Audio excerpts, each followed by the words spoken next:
Hi, Molly. Hey, how's it going, Cameron and Monse? Great. Great. What can I do for you? What's Well, going on? we called this staff meeting because we wanted to talk to you about some of the usage of the LPNs. Oh, okay. Yeah, So, let's talk about it. I think our biggest concern with the LPNs is they're not being educated or used properly on the floors. And we're Okay. concerned because according to the Nursing World Conference in 2023, LPNs increase patient safety and satisfactory scores, and they also increase the nurse satisfaction and reduce stress among them. And that's something that you're not experiencing? I think us as nurses so far with the implementation, they have been very helpful, but we are confused on what their scope is.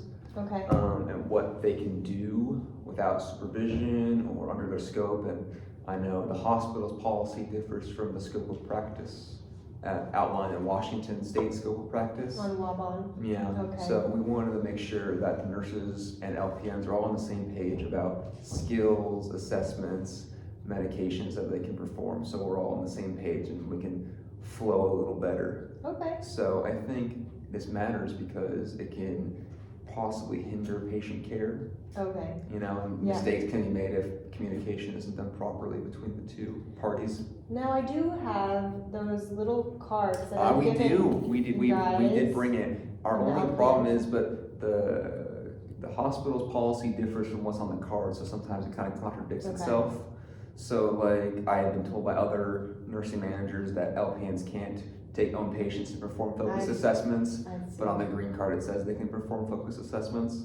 So I they're- think we just don't want to feel like we're babysitting the whole time and that they can perform skills and assessments independently and report abnormalities to us. So we will kind of want to So address that. More clarity. More clarity on the scope. and Okay. The role that they can perform with us so that we're all doing better patient care. Yeah, I Yeah, love that. so.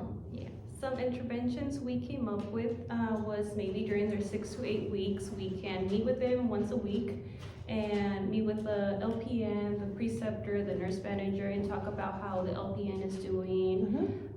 Maybe like hear the feedback that the preceptor might have, and then if the LPN is struggling or the nurse is struggling, maybe we can add some extra, maybe 2 to 3 weeks of training for the LPN. Okay.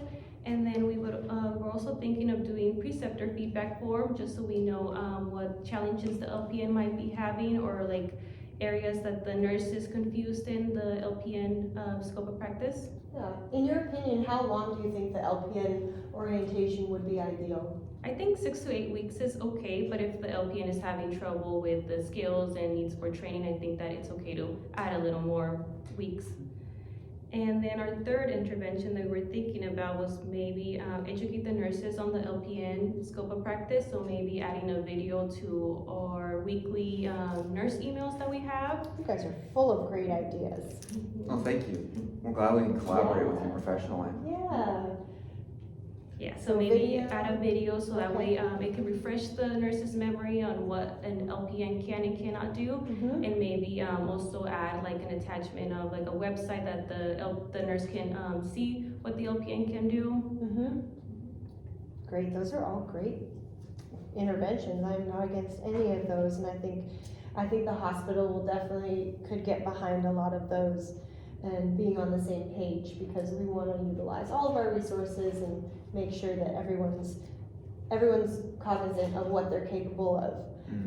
I think the staff feedback form is a great one to have for the evaluating how the LPN is doing in their orientation, and also the meeting once a week we could definitely evaluate their competence and skills they're performing and their confidence and how qualitatively they're feeling about their role here on the PCU. Also on our end of things, I can also see some, like the back end, looking at some documentation auditing. And maybe even with the LPN, having them there looking at the documentation together, not as like a interrogation, but more of a collaboration.